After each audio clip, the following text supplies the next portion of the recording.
about how to protect your business data. So should be good to go there, Bill. There you go. Yeah. Okay. Thanks. So some of the things that we're going to talk about today, the differences between business continuity, disaster recovery, and backup, and why you should actually care, how most businesses back up their data, and how to choose the option that's best for you and your company, why you should be afraid, and I put on there very afraid, and we'll go through that in a little bit, what you need to have in place to ensure a fast recovery in case of a disaster, and business continuity. And then we're going to talk about how to completely automate your backup system so you can say goodbye to the hassle of tape drive or drive rotation, storage of your backups, and the liability of having human error. And then the last thing we're going to talk about is how to know with 100% certainty that your information is backed up and available when you need it. Okay, so how many of you have ever lost data before? And I would bet most of you have, and I can say I have myself as well. It's a thing that happens nowadays. All right, so let's talk about business continuity, disaster recovery, and backup. And let's start with some basic definitions. So what is business continuity? It's basically the ability to keep your business functional, basically staying up and running in the aftermath of any extreme event, which could be a tornado, fire, theft, flood, virus, etc. What is backup? It's the copying of your data to a safe medium for recovery in the event of a data loss. And what is disaster recovery? It's the ability to eventually get your business back online once that event happens. How most small businesses back up their data. So these are the different ways that businesses today back up their data. And we'll start from left to right. And the first one, you can notice a big red X. Those are the companies and businesses that do not back up their data. And you mostly probably find that hard to believe, but we see it on an everyday basis. Whether they care or not, they're not backing up their data, and you'd be surprised that some of them just don't think anything that is actually going to happen will happen. So basically, it's not suitable for any business, even a very small business, even a home user. They need to back up their data. All right, so the first way to back up data is using, for example, a USB stick or flash drive, or we have people using CDs and DVDs still, and that is suitable for backing up a few files, individual on workstations, and typically we see that in small 1 to 3 person companies, who are struggling with finances and will usually opt for this option. Then you'll see tape drives, and that's used by all sizes of companies. It's suitable backup for servers and workstations, and it's a very common type of backup that's still used today. All right, then we'll talk about hard drive or hard drive-based NAS devices, and we'll get into that in a little bit later in the detail of that. But basically, it's once something that's only used for bigger enterprises, but now it has become very affordable for the small to mid-sized businesses. And then the best type of backup that we'll discuss is a mixture of different things. For example, having a NAS drive with virtualization and a mixture of off-site backup. And this was once only used for enterprises, but it has become so affordable for small and mid-sized businesses. More and more companies are starting to go this way because that is your best protection. All right, so let's talk about some of the pros and cons. So first of all, USBs, DVDs, flash drives. What are some of the pros? Obviously, it's inexpensive. You can pick them up for next to nothing nowadays. It takes not a lot of technical experience required to obviously put it in, copy your files, and take it with you. There's very little investment, as we just said. It has a reasonable success rate for recovery if you need to recover a file. Now let's talk about the cons. You can only back up small amounts of data. It's a completely manual process. So what does that mean? It's not likely to be done on a regular basis. That means it takes a person to put that in the computer, remember to do it every day at such and such a time, and be able to do that backup. It requires a user to wait until it's complete.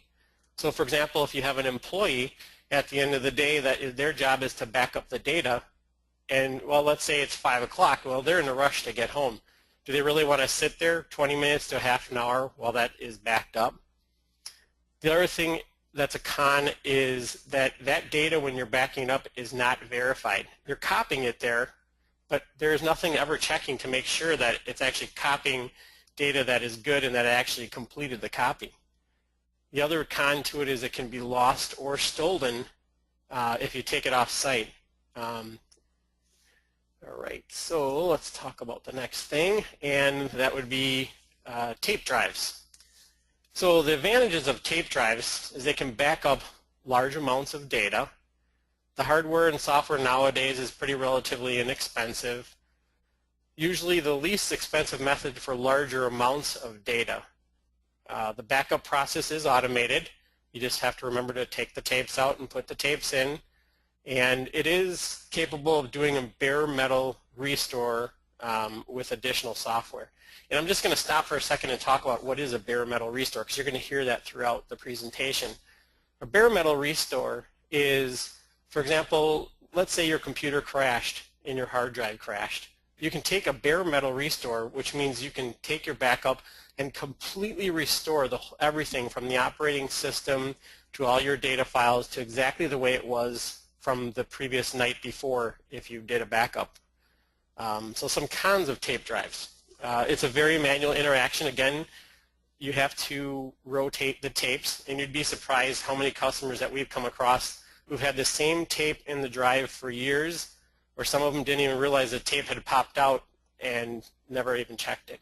So one tape may not back up the entire data as you grow, so you'll need to put in a separate tape on top of one that's already in there. You have to replace the tapes every year because they do wear out. And verifications for tapes actually frequently fail. It's also, one of the cons is tape drives actually have one of the worst success rates for recovery if in the event you have to recover. Also, people put these tapes in fireproof safes, but they don't realize they're fireproof, but they're not melt-proof. So if it gets real hot, they end up melting and do nothing for you, especially if you leave them on site. And of course, if you do take them off site, they can be lost or stolen. All right, so let's talk about hard drive-based NAS devices. And basically, a NAS device is a network attached storage device. And what a NAS drive is basically a box, or we'll call it a mini computer that has hard drives in it. And basically, you can fit large amounts of data. It doesn't need a lot of human interaction except to set it up. You can do bare metal restores, are definitely possible, and you can also have an excellent to good success rate for when you want to restore. The other advantage to a NAS drive, if it's set up correctly, is it actually has redundant hard drives. And let me tell you, there's nothing worse than having to recover a customer's data, and they bring you this USB hard drive that the hard drive has crashed or was just as bad as the one that failed. The nice thing about a NAS drive is you have redundancy. So, for example, you might have 2 or 3 hard drives in there that have the same data on it. So you have 2 or 3 times up the success rate to be able to restore your data from it. So some of the cons is some of them can get kind of expensive, even though most of them are affordable. Just depends on the amount of data that you're going to back up. And it does require some technical expertise for installing it. You can't just plug it in and expect it to work. Someone actually has to set up the NAS drive and the software to actually make it work right. There's no way to truly test or restore from an off-site company with a NAS drive. That's one of the disadvantages, and it's not monitored automatically, which we'll talk a little bit more about that in a minute. All right, so here is the best way to back up, is having a NAS drive that is local to your company and also taking that data to an off-site storage facility.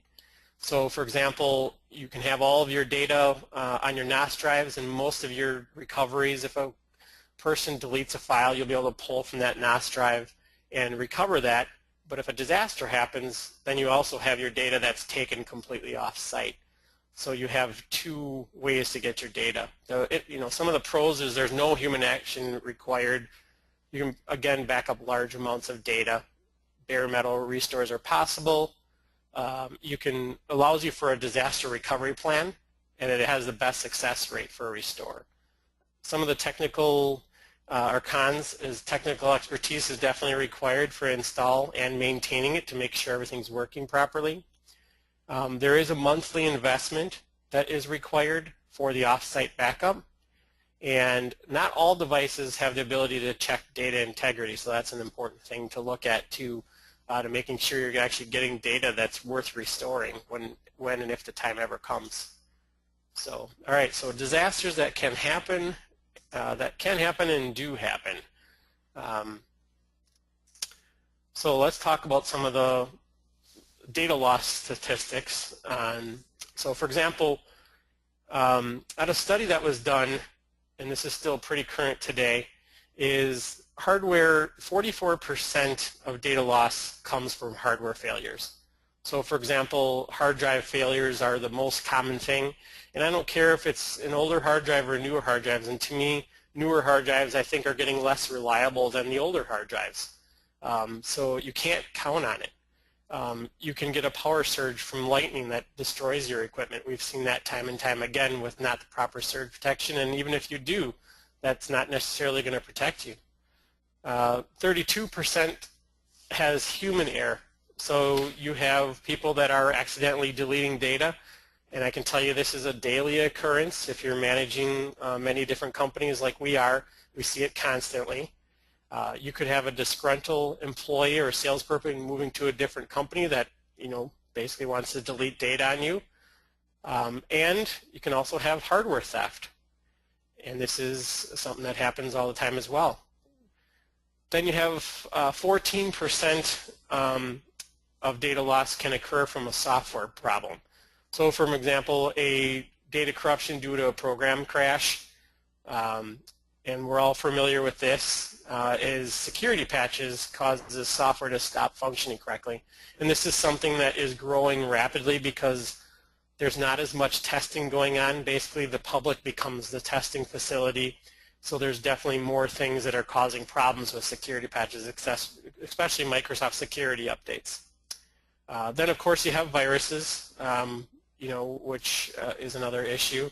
And then you typically have your 3% of disasters like natural disasters, fire, flood, earthquake, or tornado. So, a good statistic for you. The overall average failure rate of a disk or tape drive is 99%. That basically means nearly all drives eventually fail. That's why if you look at the labels of the drives, most of them have mean time between failure rating on them. So they're actually telling you that they're going to break, and some of them break a lot sooner. Most of them never even make that manufacturer's rating. So that's a good thing to keep in mind, that you just can't count on it.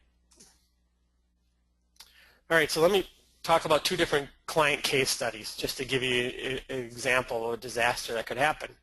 So for example, client number one, their computers are stolen.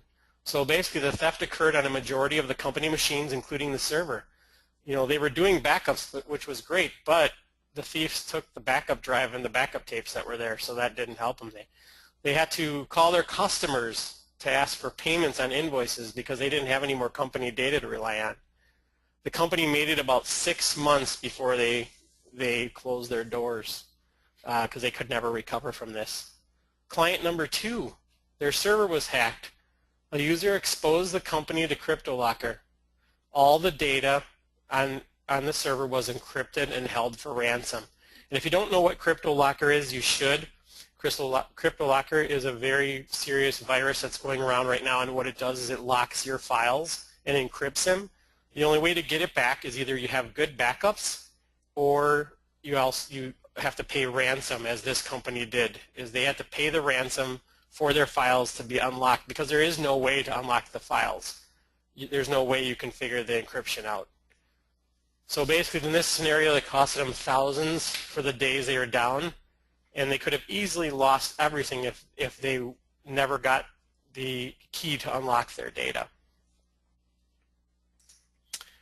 All right, what you need to have in place for a fast recovery. All right, so first of all, the only surefire way to know if your data is being backed up without errors or corruption is you have to have a plan. And in that plan, you have to ask yourself, will you back up every computer, or are you just going to back up the servers? You know, how will you access the internet or have phone calls to your business in the event of a disaster? What is your exact process to restore your data? What will you do in the event of your backup drive doesn't work? You know, if you have to go to your backups, what do you do if your backup drive doesn't work? All right, and your backups, you have to perform your backups daily or even multiple times a day. Take the backup media off-site, and if you do take it off-site, if you don't have, you know, the remote storage or remote backup, don't leave the tape drives or the USB drives in your car. Have a second backup option such as an automated remote backup. Next thing you need to do is for monitoring is you need to monitor your backups. You have to review the logs of your backup program daily. Some backup programs, if you set them up properly, will actually email you every day and tell you the status of your backup. Was it good? Did it fail? Does it have errors? And if it does have errors, don't ignore the errors and hope they get better, because they don't. They're there for a reason. That means data is not being backed up or not being backed up correctly. The final thing is you need to test. You have to restore a sample of your data on a scheduled basis. So typically you can do that monthly for hard drive based backups. You definitely want to do it more frequently for tapes because they're not as reliable.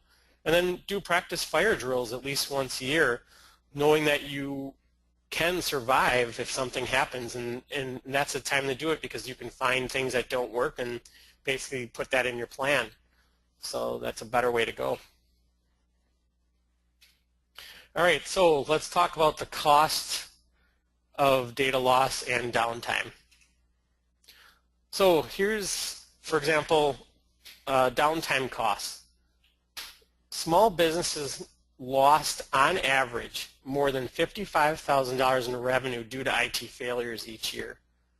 Mid-sized companies lost more than $91,000 per year, and large companies lost more than $1 million due to IT failures and downtime. So keep that in mind as well. So this is something to really take to heart. 43% of companies were immediately put out of business by a major loss of computer records, and another 51% permanently closed their doors within 2 years.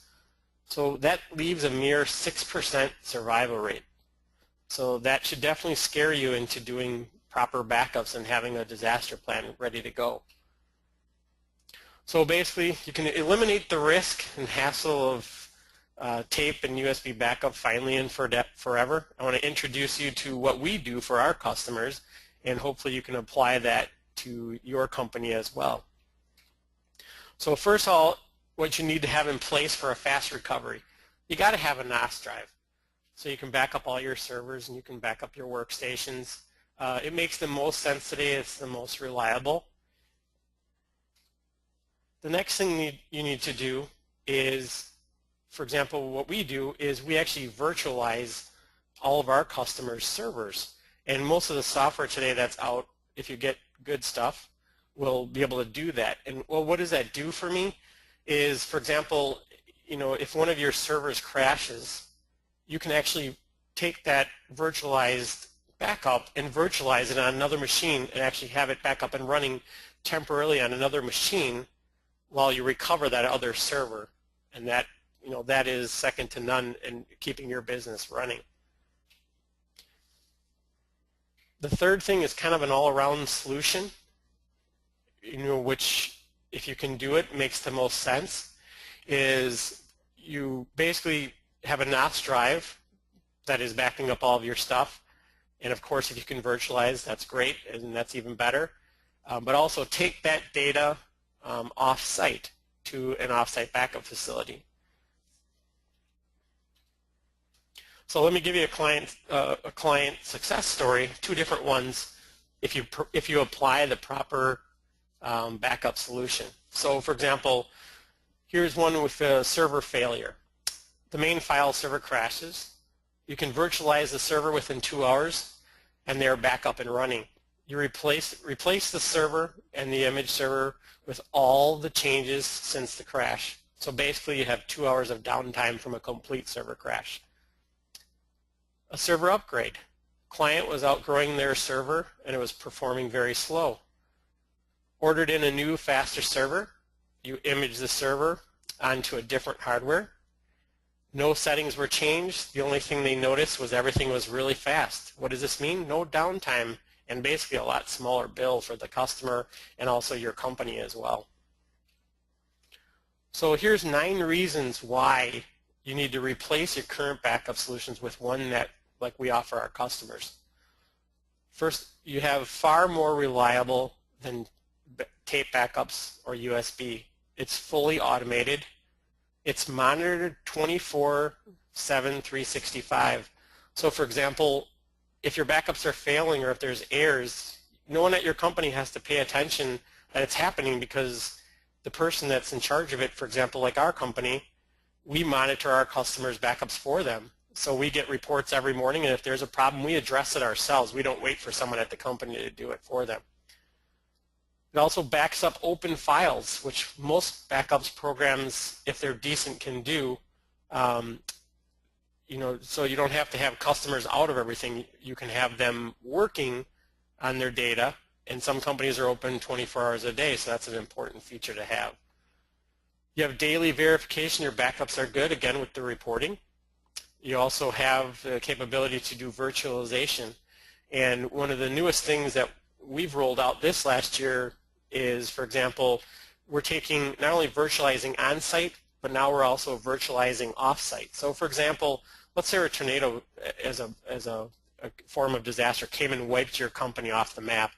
Basically, we can virtualize your whole server base in the cloud for you to keep working while you're rebuilding and getting ready to recover. So basically, you can do an overnight disaster recovery within 24 hours. And we also do restores and test regularly, and that's something that you have to do no matter what form of backup that you guys are doing. You have to make sure you're testing to make sure that your backup is working. So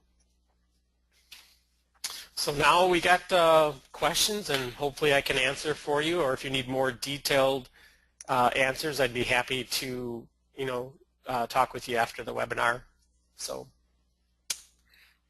Bill, thank you so much. Great information, and obviously very vital with only 6% of businesses surviving, something that we quite honestly don't talk about probably enough. Any questions for Bill? If anyone has any questions, you can type them in the question box, and he'll get those answered to you, or you can give him a shout after the webinar as well. I don't see any questions coming in right now, Bill. So again, thank you very much. Great information, and we'll talk shortly. All right? Okay, sounds good. Thank you, everybody. Thank you so much. Okay, bye-bye.